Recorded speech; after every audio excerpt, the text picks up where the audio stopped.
Selamat pagi Bapak Ibu dan saudara-saudaraku, salam sejahtera bagi kita sekalian.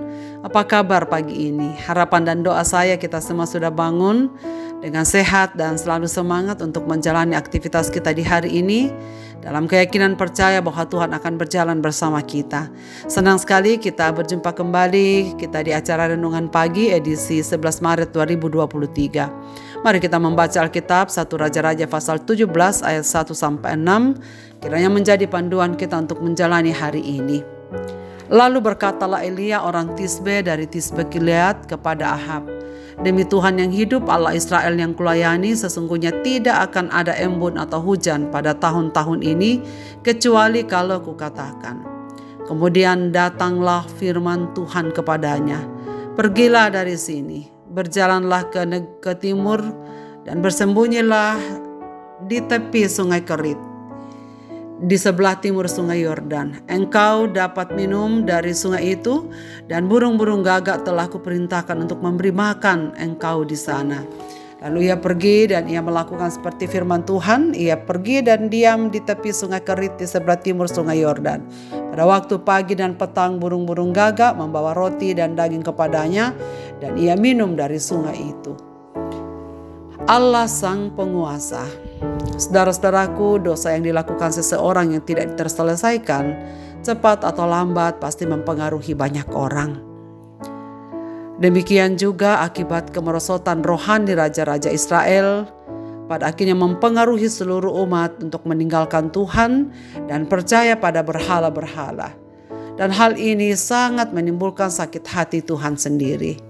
Saudara, semenjak kerajaan terpecah, kehidupan umat Israel makin terpuruk, sebab raja-raja sesudahnya mengikuti Yerobeam, raja pertama, saat kerajaan terpecah menjauh dari Tuhan.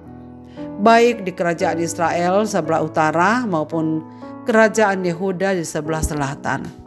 Teks yang kita baca pada pagi ini adalah peristiwa ketika Raja Ahab memerintah atas Israel. Anak Raja Omri yang jahat di mata Tuhan. Lalu anaknya bangkit untuk menggantikan dia. Namun Alkitab jelas mengisahkan kepada kita bahwa Raja Ahab melakukan apa yang jahat di mata Tuhan lebih daripada semua orang yang mendahuluinya.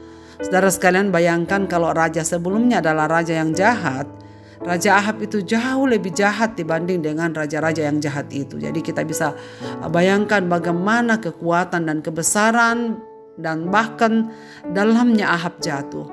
Selain menyembah berhala, ia mengambil istri Isabel anak Etbaal, raja orang Sidon, menjadi istrinya. Sehingga ia beribadah pada Baal, bahkan mendirikan kuil untuk Baal dan mendirikan mezbah baginya. Akibatnya menimbulkan sakit hati Tuhan lebih daripada raja-raja yang mendahuluinya.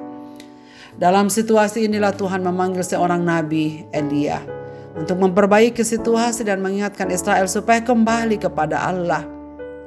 Selaku utusan Allah, Elia menyampaikan firman hukuman dari Tuhan atas ketidaksetiaan Israel jikalau mereka tidak bertobat. Allah akan menahan hujan selama 3,5 tahun, dan firman Tuhan mengatakan bahwa inilah hukuman karena mereka itu tidak percaya kepada Tuhan. Firman hukuman ini juga mengajak Baal, karena para penyembah Baal percaya bahwa dia menguasai hujan dan bertanggung jawab untuk panen yang berlimpah-limpah. Jadi bagi orang Israel, saudara sekalian, Baal itu adalah dewa kesuburan yang berkuasa mengendalikan segala situasi. Dan pada zaman modern, hujan bukan lagi hal yang aneh, bukan? Bahkan teknologi mampu menghasilkan hujan buatan. Namun pada zaman kuno dan dalam kerajaan Ahab dipercaya bahwa penguasa hujan adalah Baal. Baal lah yang mengendalikan segala cuaca. Itulah sebabnya hal pertama yang dikatakan Elia dan menyoroti serta memperkenalkan siapakah yang berkuasa atas alam semesta ini sebenarnya.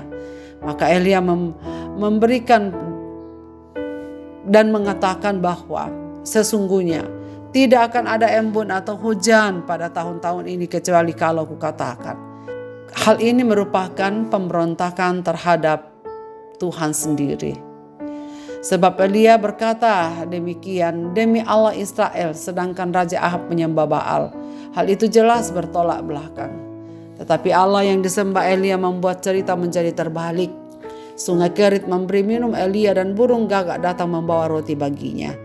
Seperti kisah Israel yang bertahan dengan manna di padang tandus, hanya Allah yang sanggup melakukan hal itu, bukan Baal.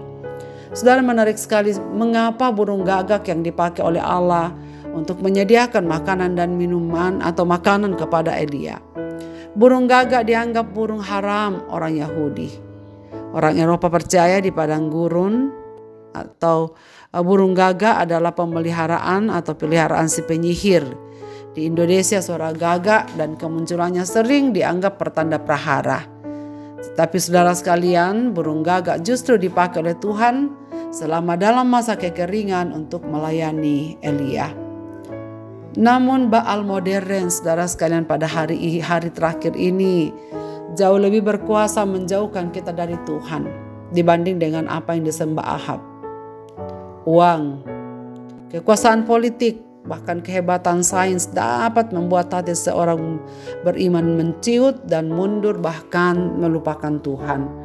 Bukan hanya air hujan, melainkan juga pulsa, kuota, gadget, dan masih banyak lagi yang dapat dipergunakan untuk menjauhkan seseorang itu dari Tuhan. Dan bukankah ini semua adalah bentuk dari penyembahan berhala? Bahkan ketika kita mempercayai ada sumber-sumber pertolongan selain dari Tuhan, saudara sekalian, itu adalah berhala bagi kita. Disinilah letaknya dilema. Allah menuntun Elia dengan hal yang sederhana, yaitu minum dari air sungai Kerit dan makan roti yang dibawa burung gagak. Pada zaman modern yang melejit serta instan ini, kita seringkali tak sabar lagi menunggu Allah untuk bekerja dan berproses melakukan kebaikan. Sering tidak sabar mengikuti jalannya yang dianggap terlalu berliku. Namun iman justru sering bertumbuh dalam krisis kemarau panjang.